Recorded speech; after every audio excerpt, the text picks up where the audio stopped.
at a number of positions, but obviously the quarterback is as good as there is in the country. You know, there's guys that get the hype, and there's guys that live up to the hype, and he just continues to be the leader of their program, and he's scary when you watch him. You know, years ago, preparing for Texas, I remember when they had Colt McCoy, and just as you watched him. They never had a bad play offensively because he'd always make a good one. And I just when I watch Darnold, that's what you see. You just see a guy that can make a bad play a great play, which is you almost get punished as a defense sometimes when you may get initial pressure, have initial good coverage. And that can be a demoralizing thing, you know. And obviously they got speed in the perimeter. They're big up front. Certainly they'll be excited about their size advantage against us. So it is a different animal walking in here this weekend, and a major challenge for us. You talked about Colt McCoy. Any other quarterback of maybe that caliber that you've had to prepare for as a coach? Yeah, you know, I mentioned him. I mean, from an arm talent standpoint, he's God dang, he's elite. I mean, Joe Flacco years ago. I mean, just you marvel at some of the throws they make when their feet aren't set. They can make them all. No, he gets them going. There's no doubt about it. And the ability to drive the ball downfield and, like I said, extend plays.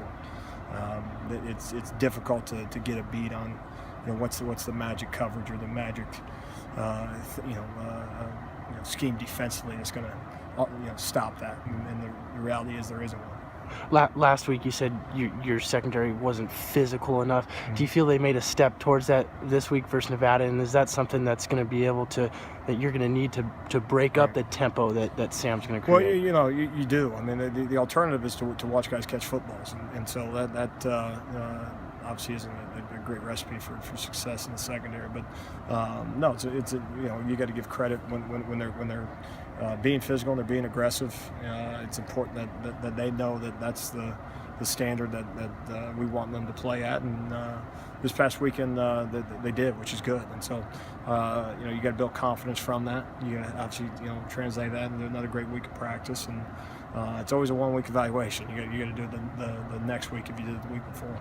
This team, it seems like they like to attack the seams, big playability, a lot of quick passes for wide receivers to really get yards after the catch. Mm-hmm. What are you trying to do defensively to slow that down? Well, you got to play good perimeter defense. I mean, you got to do the best job you can to contain some of those passes that you mentioned.